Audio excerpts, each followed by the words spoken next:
Hello guys, स्वागत है आपका हमारे अपने यूट्यूब चैनल में। आज मैं आपको बताने वाला हूँ सैन कॉल के मी और you knock on my door का एपिसोड नंबर 56 और ये टर्किश ड्रामा के अनुसार एपिसोड 9 का पार्ट है। तो चलिए शुरू करते हैं। इस एपिसोड की स्टार्टिंग में एदा और सिरकान को साथ में खाना खाते हुए दिखाया जाता है। उसके बाद फिर एदा की चाची को दिखाया जाता है जो कि एदा को बार बार कॉल कर रही होती है, लेकिन एदा कॉल पिक नहीं कर रही होती है। फिर एदा की चाची तीनों दोस्तों को बोलती है कि एदा कहाँ चली गई है, फ़ोन तक नहीं उठा रही है अपना। फिर सरीन बोलती है हो सकता है कि एदा आखिर कुछ भी हो सकता है। फीफी मेलो को बोलती है कि अपने मोबाइल के उस ऐप से तुम एदा को ढूंढो जिससे कि हम तीनों कनेक्टेड हैं। तो फिर मेलो बोलती है मैं ये नहीं कर सकती। तो फिर सब पूछते हैं क्यों। मेलो बोलती है कि जब मैं कान से मिलती थी तो मैं ये नहीं चाहती थी कि यह सब एदा को पता चले, इसलिए मैंने एदा के मोबाइल से वो एप्लीकेशन हटा दी। सबको इस बात से चिंता जताते हैं। बोलती है मुझे कैसे पता होता कि ये सब होने वाला। फीफी बोलती है मुझे अब भी लगता है कि वो सिर्फ कान के साथ है। तो सरीन बोलती है बिल्कुल सही। फिर बोलती हैं खैर सिरकान ये कैसे जान सकता है कि एदा कहाँ है, और फिर एदा के बिना जाने उसके साथ कैसे हो सकता है। कि तुम कहना चाहते हो कि सिरकान को पता था कि एदा कहाँ पर है। फिर मेलो बोलती है कि ये उसकी सोच हो सकती है, शायद उसने अंदाज़ा लगाया होगा कि एदा कहाँ है। तो फिर बोलती है क्या ऐसा है मेलो। मेलो बोलती है मेरा मतलब है कि सिरकान ने मुझसे आकर पूछा और शायद मैंने बता दिया होगा। फिर बोलती है क्या आप ये बात पहले नहीं बता सकती थी मेलो। फिर एक बार और आयदा को कॉल करती हैं, लेकिन आयदा फिर से कॉल नहीं उठाती है। फिर बोलती है चलो सिरकान के घर चलते हैं। तो फिर फीफी बोलती है हाँ चलिए। आयफर मेलो और फिर फीफी सिरकान के घर जाता है ऐदा को ढूंढने के लिए। और फिर सरीन घर पर ही रुकती है कि अगर ऐदा वापस आएगी तो मैं उन लोगों को बता दूंगी। सिरकान को बर्तन धोते हुए दिखाया जाता है। ऐदा उसे पोंछ कर रख रही होती है। फिर सिरकान ऐदा को अपने साथ लेकर जाता है और फिर एक बॉक्स निकालता है। हाँ अब हम नाश्ता कर चुके हैं तो चलो ये हथकड़ी खोल देते हैं। फिर ऐदा बोलती है एक सेकंड रुको, ऐसा कैसे, मतलब कि जब तुम इसे उतार सकते थे तो पहले क्यों नहीं किया। इस बात से गुस्सा करने लगती है कि उसने ये पहले नहीं खोला। फिर ऐदा पूछती है ऐसा क्यों किया आपने। तो फिर सिरकान बोलता है मुझे लगा कि तुम शांत हो गई हो अब, इसलिए मैं खोलने आया था। सिरकान वो हथकड़ी खोल देता है। फिर हथकड़ी खोलने के बाद ऐदा बोलती है मैं वास्तव में तुम पर विश्वास नहीं कर सकती। मुझे समझ में नहीं आता कि कोई ऐसा काम क्यों करेगा। सिरकान बोलता है तुम मुझसे पूछ रही हो कि ऐसा काम कोई क्यों करेगा, किसी व्यक्ति के हाथ में हथकड़ी क्यों लगाएंगे, ये आप मुझसे पूछ रही हैं। फिर अरे ये बात सुनकर हंसने लगती है। फिर कानाडा को उसका फ़ोन दे देता है और फिर बोलता है कि अब यह बहुत ठंडा हो गया तो मैं कुछ लकड़ियाँ लेते जा रहा हूँ। दादा बोलती है तुम कहाँ जा रहे हो, हमने बात तक नहीं की और हम घंटों से यहाँ। फिर दूसरी ओर आयफर मेलो और फीफी को सिरकान के घर में दिखाया जाता है झांकते हुए। फिर पूछते हैं कि या क्या तुम्हें कोई दिखा। तो मैं बोलती मैं कसम खाती हूँ कि यहाँ पर ऐदा और सिरकान का कोई निशान तक नहीं है। और फिर मेलो ऐदा को एक बार फिर कॉल करने लगती है। फिर फीफी अपने बैग से मास्टर की निकालती है और बोलती है मुझे लगता है कि हमें इसे खुद खोलना चाहिए, हो सकता है हमें अंदर कुछ निशान मिल जाए। गेट खोलने लगती है तो आयफर बोलती है ये तुम क्या कर रही हो। फिर तभी यहाँ पर सैफ़ी आ जाता है। आकर आयफर हनम को नमस्ते बोलता है और फिर आयफर हनम भी उसे नमस्ते बोलती है। सही पूछता है वैसे आप लोग यहाँ पर नमस्ते बोलने आए थे। तो फिर आयफर बोलती है हम यहाँ पर ऐदा को खोजने आए थे, अगर वो यहाँ नहीं है शायद। सही बोलता है मिस्टर सिरकान कहाँ मुझे नहीं मालूम, लेकिन मुझे आशा है कि वो ऐदा के साथ होगा। सरीन को कॉल करके बताती है कि वो सिरकान के साथ है। फिर सिरकान से कुछ कहना चाहता है, शायद माफ़ी मांगना चाहता है। अच्छा, और फिर वो बाद में बात करेगी सरीन से और बोल कर यह कॉल रख देती है। फिर स्नेत नाम के एक आदमी को दिखाया जाता है जो कि सिरकान के घर की रखवाली करता था। वो आयदर हनम को कॉल करके बता देता है कि सिरकान बोल्ट यहाँ है। फिर आयदर हनम पूछते हैं कि सिरकान वहाँ क्या कर रहा। तो वो आदमी बोलता है मुझे नहीं पता, इसके अलावा उनके साथ एक महिला भी थी। फिर सिरकान क्यों बोलती हैं कि जब वे बाहर आएंगे तो मुझे आप तुरंत बताइएगा। और फिर सरीन आयदर उनके सामने बैठी थी इसलिए वो कॉल रख देती है। तभी सैफ़ी आयफर मेलो और फीफी को आयदर हनम के पास लेकर आता है। मेलो सरीन को देखकर बोलते हैं कि सलीन मैंने जब तुम्हें देखा तो मुझे लगा कि मैं काम पर हूँ। आयदर हनम आयफर को बोलते हैं कि किस हवा ने तुम्हें यहाँ फेंक दिया श्रीमती आयफर। ऐसा लगता है कि आप एक लोकगीत टीम की तरह एक कम्यून की यात्रा कर रहे हैं। आयफर बोलते हैं कि हम वास्तव में ऐदा की जांच करने आए थे, मुझे लगा कि सिरकान को पता होगा कि वह ऐदा कहाँ है। आयदर हनम बताती है कि सिरकान अपने फार्म हाउस में है और ऐदा भी उसके साथ है। आयफर पूछते हैं कि वे लोग शैले में क्या कर रहे हैं। आयदर हनम बोलते हैं कि क्या आप करने की कोशिश कर रही हैं कि मेरे बच्चे ऐदा को पहाड़ के घर में ले गया और उसका किडनैप कर लिया। आयफर बोलती है कि नहीं श्रीमती आयदा, चिंता मत करो, ऐदा को कोई अपहरण कर ही नहीं सकता।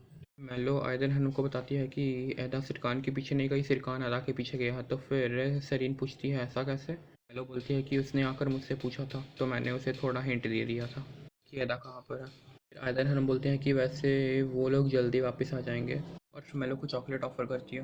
फिर मेलो वो चॉकलेट जो उसने उठाई थी वो आयदन हनम के हाथ में रख देती है और फिर आयदन हनम बोलती है हमें पता चलता है कि वे क्या गए हैं वहाँ और फिर मुझे नहीं लगता कि यह कुछ महत्वपूर्ण है। आयफर बोलती है कोई बात नहीं, चलो यहाँ से मेलो और फीफी।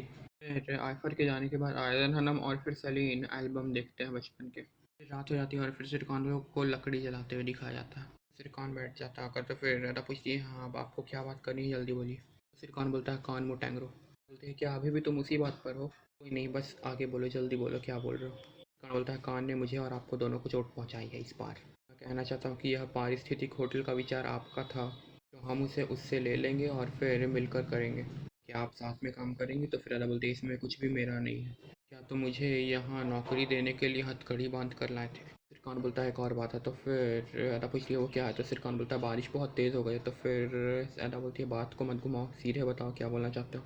अगर कान के अलावा भी कोई बात करनी थी तो वो जल्दी बताओ। तो सिरकान बोलता है देखो मुझे लगता है कि तुम मुझ पर पागल हो। बोलती है आप कहना चाहते हैं कि मैं गलत हूँ है ना? तो फिर सिरकान बोलता है आप भी थोड़ी सी गलत है, अगर आप सावधान रहती तो ऐसा कुछ भी नहीं होता। अदा बोलती है तुम मुझसे माफ़ी मांगोगे? क्या आप कह रहे हैं कि मैं अभी भी गलत हूँ? बोलता है कि आप अब सुनेंगी मुझे? तो फिर अदा बोलती है मेरे पास सुनने के लिए अब कुछ भी नहीं है। तो फिर श्रीकांत बोलता है अदा मैं वास्तव में आपको नहीं समझता, ये सच में लगता है कि आप कभी कभी पागल हो जाते हैं।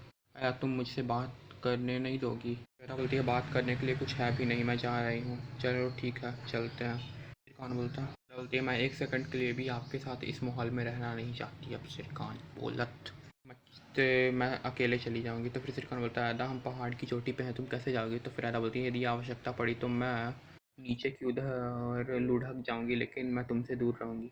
अदा बारिश में निकल जाती है। सिरकान उसके पीछे अदा अदा बोलते हुए निकलता है। अदा बोलती है क्या बोलना चाहते हो, क्या तुम मुझसे क्या चाहते हो? सिरकान बोलता है चलो अंदर चलते हैं, हम भीग रहे हैं। अदा बोलती है मैं जा रही हूँ। तो सिरकान बोलता है नहीं तुम यहाँ रुको, मैं जा रहा हूँ।